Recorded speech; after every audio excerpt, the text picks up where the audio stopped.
یه بار دیدم 3 تا آدمو توی رستوران کشت با یه مداد. عصبانیتم به خاطر کاری که کرده نیست، به خاطر کسیه که این کارو باهاش کردی. کی؟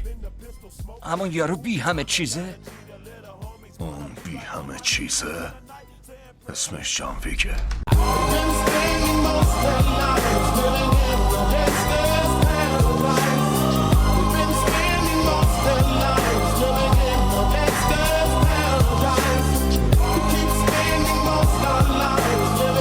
که اون سگو آوردن جلوی در خونم. آخرین هدیه از طرف همسرم. اون لحظه حس کردم یه روزنه امید پیدا کردم، ولی پسر تو اونو ازم گرفت. So I gotta be down with the hood team. Too much television watching got me chasing dreams. I'm an educated fool with money on my mind. Got my tin in my hand and the